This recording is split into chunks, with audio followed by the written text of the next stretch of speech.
तो वेद का जो ज्ञान कांड है वो उपनिषद कहलाता है। तो 108 उपनिषद में मुख्य जो है 9 उपनिषद माने जाते हैं। तो उस 9 उपनिषद में से एक उपनिषद है ईशावास्य उपनिषद। ईशावास्य उपनिषद का अर्थ होता है कि ईश जो है ईश्वर को कहते हैं, और वास्य का मतलब होता है कि व्याप्त होना, रहना। तो यह बतला रहा है कि ईश्वर जो है व्याप्त है पूरा।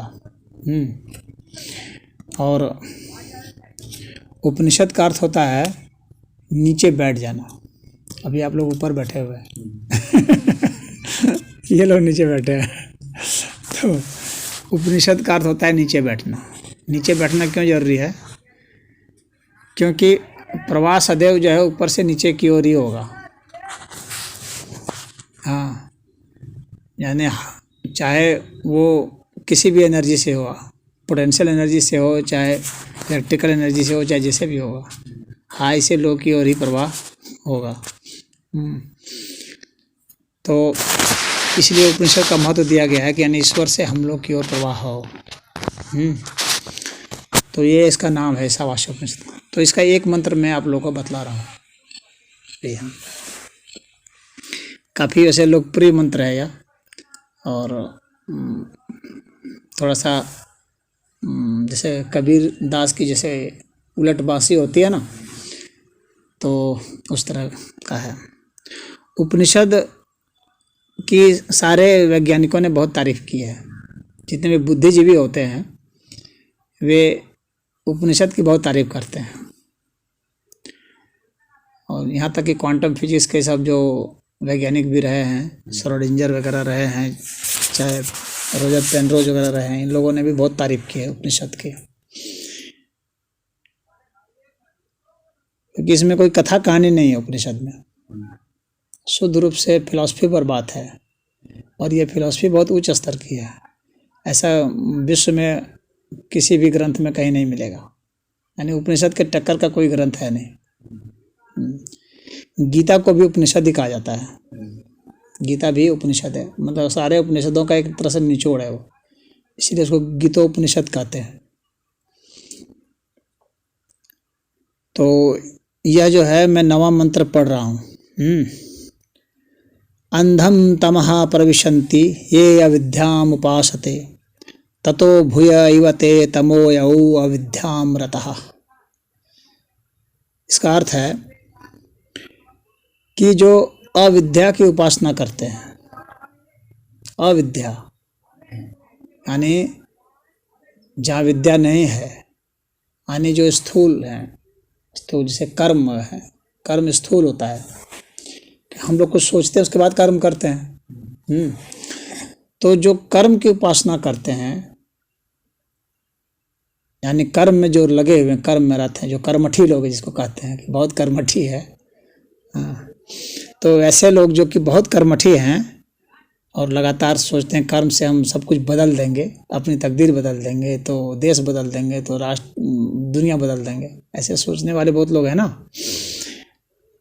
तो उसके विषय में कहते हैं कि वे लोग जो ऐसा सोचते हैं, जो अविद्या की उपासना करते हैं, और अविद्या में इंद्रिय भोग भी शामिल हो जाते हैं, जितने जैसे आँख से या कान से या नाक से या स्पर्श से या रसना से, जो हम लोग खाते पीते हैं वो, या सूंघते हैं या देखते हैं, ये सारे उसमें शामिल हैं। तो जो इन भोगों में भी जो लिप्त हैं और वस्तुओं के रूपांतरण में जो लगे हुए हैं, क्योंकि कर्म में और क्या कर सकते हैं, वस्तुओं के रूपांतरण में अपनी भूमिका निभाते हैं ना। तो कहते हैं कि जो ऐसे लगे हुए हैं इस तरह से, जो अविद्या की उपासना करते हैं, वे सब अंधकार में प्रवेश करते हैं। वे अंधकार में प्रवेश करते हैं, यानी अज्ञानता में प्रवेश उनका होता है। उन्हें ज्ञान कभी नहीं होता। कहने का मतलब यह है, उन्हें कभी ज्ञान नहीं होता। अविद्या मतलब कि अज्ञानता। हाँ, अविद्या माने जो एक तो होती है विद्या और एक होता है अविद्या, यानी जहाँ विद्या नहीं है, विद्या का अभाव जैसा। तो जो अविद्या में हैं ये बता रहे हैं कि जो अविद्या की उपासना करते हैं, चूँकि वो अविद्या की ही उपासना कर्म कर रहे हैं, तो इसलिए वे अंधकार में प्रवेश करते हैं, यानी उन्हें ज्ञान नहीं होता है। उन्हें जानकारियाँ होती हैं, ज्ञान नहीं होता है। इसलिए आप देखेंगे, चाहे एक रिक्शा खींचने वाला है, तो चाहे एक कॉलेज का प्रोफेसर है, तो चाहे एक बहुत बड़ा पत्रकार है, तो चाहे बहुत बड़ा नेता है, तो चाहे बहुत बड़ा वैज्ञानिक है, तो ये उस लेवल पर सब एक ही जगह पर खड़े हैं। इनमें कहीं पर कोई विकास नहीं हुआ है। या अगर हम देखेंगे, जब हम गुफा में रहते थे तब और आज जब हम हैं तब, तो कोई विकास नहीं है। उस स्तर पर देखेंगे तो कोई विकास नहीं। किस स्तर पर आप देखेंगे, तो आप देखेंगे कि जब हम गुफाओं में रहते थे तब, या जो रिक्शा वाला है तब, वो जितना गुस्सा करता है या उसे जितना लालच है, उसके भीतर में जितनी हिंसा है, जितना मोह है, उतना ही एक कॉलेज का प्रोफेसर है उसे भी है, उतना ही एक बड़ा जो प्रधानमंत्री मंत्री है उसे भी है, और उतना ही बड़ा जो पत्रकार है उसे भी है, उतना ही बड़ा जो वैज्ञानिक है उसे भी है। जब हम गुफाओं में रहते थे तब भी उतना ही लोग क्रोध मोह था, और आज जब इतना दूर आ गए हैं, इस तरह के आविष्कार कर लिए हैं, तब भी उतना ही है। यानी हमारा अभी उस स्तर पर कोई विकास नहीं हुआ। हमारा लेवल जो है अभी वही है, हम अभी वहीं पर पड़े हुए हैं, उसी अंधकार में हम पड़े हुए हैं। तो ये कह रहा है, अंधम तमः प्रविशन्ति ये अविद्याम उपासते। इसकी दूसरी लाइन है, ततो भूय इव ते तमो यौ विद्याम रतः। और कह रहे हैं कि जो विद्या में लीन है, यानी जो ज्ञान की उपासना कर रहे हैं, उसमें जो लीन है, वे तो मानो घोर अंधकार में पड़ रहे हैं। आप समझिएगा इस बात को, क्योंकि ये सीधा नहीं है, बहुत उल्टा ही है। कह रहे हैं कि जो अविद्या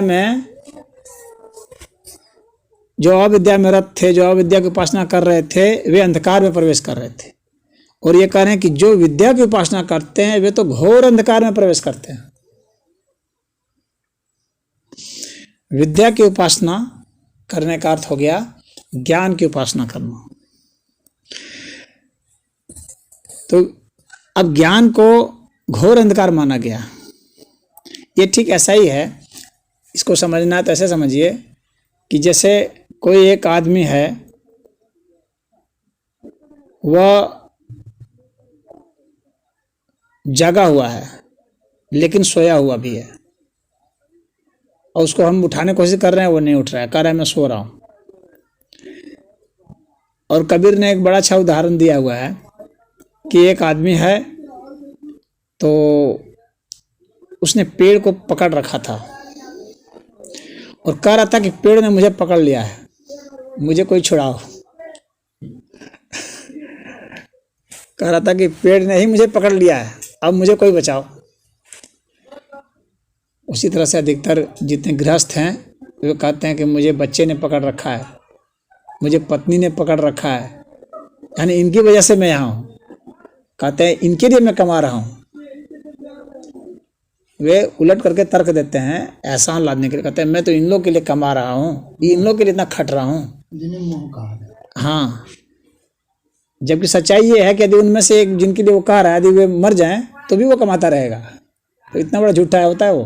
कहता है कि इनके लिए मैं कमा रहा हूँ, इनके लिए मैं जी रहा हूँ, जबकि सच्चाई ये है कि यदि जिसके लिए कह रहा है कि मैं इसके लिए जी रहा हूँ, अगर वो मर जाए तो भी वो जीता रहेगा।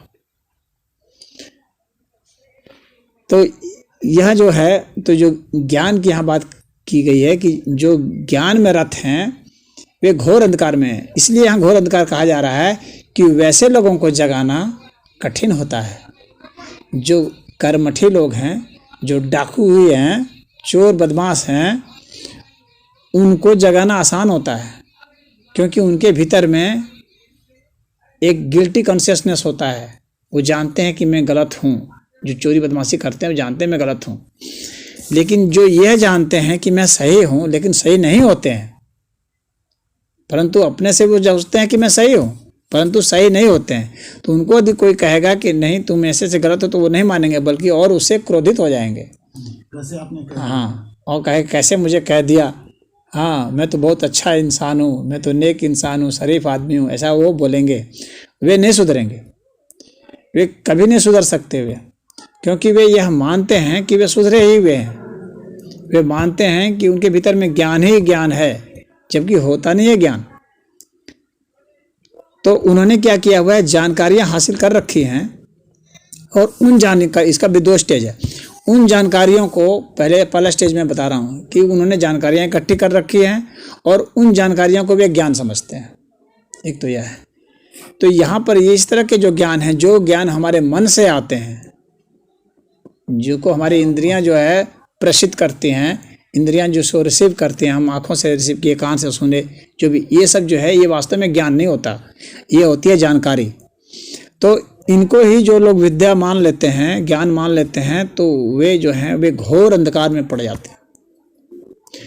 जो कर्मठी हैं वे अंधकार में हैं, वे घोर अंधकार में नहीं, उनको जगाया जा सकता है, कठिनाई अवश्य होगी। इसलिए बुद्ध ने अंगुलीमाल को तो जगा दिया, लेकिन बुद्ध आनंद को नहीं जगा पाए। आनंद जो था उनका सबसे करीबी शिष्य था बुद्ध का,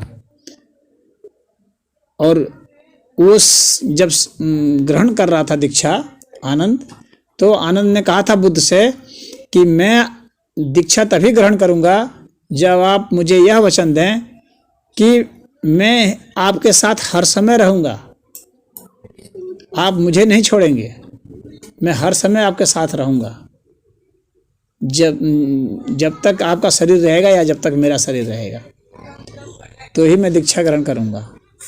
आप जहाँ जिस जगह रहेंगे मैं वहाँ रहूँगा। यानी वो एक पर्सनल सेक्रेटरी जैसे होता है ना, तो वैसे पर्सनल सेक्रेटरी जैसा मान लो कि वो हो गया करीबी आनंद।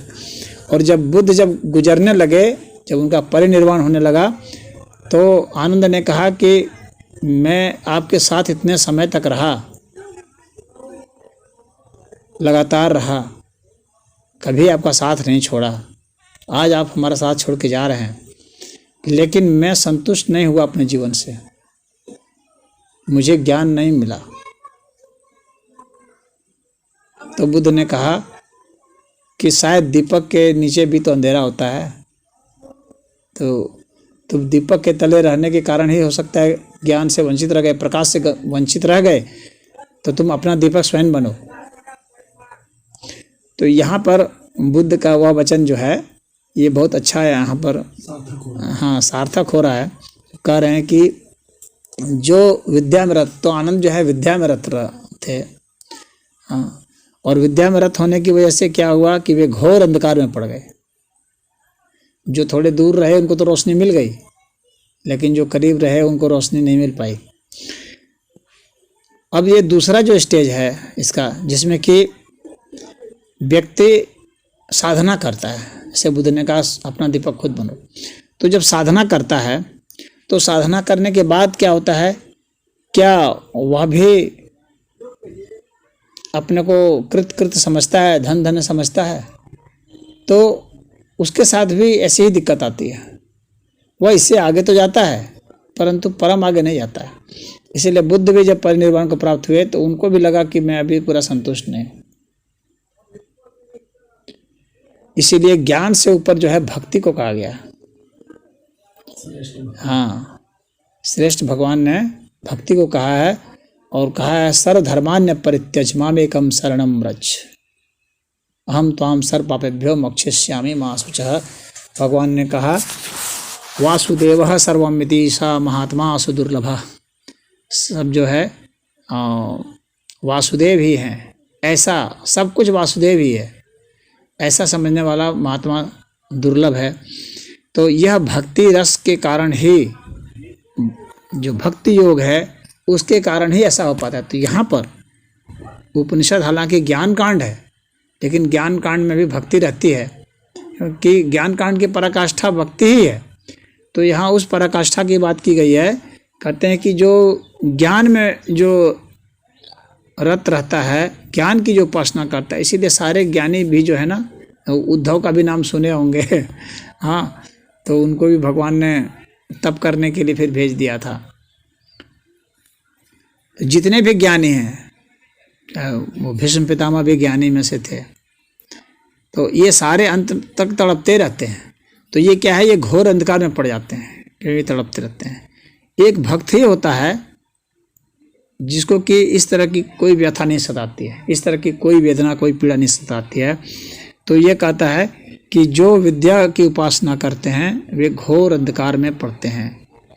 ये उस उपनिषद का कहने का तात्पर्य यही है। तो ये विद्या की उपासना नहीं और कर्म की उपासना नहीं, यानी ज्ञान और कर्म की उपासना नहीं, ये भक्ति उपासना की बात करते हैं। तो उपासना वास्तव में भक्ति की ही होती है। भक्ति का मतलब है कि मुझे अब कुछ भी नहीं चाहिए। ज्ञान का अर्थ होता है, ज्ञान की उपासना करने मतलब मुझे ज्ञान चाहिए, तो एक चाहिए वाला शब्द हो गया।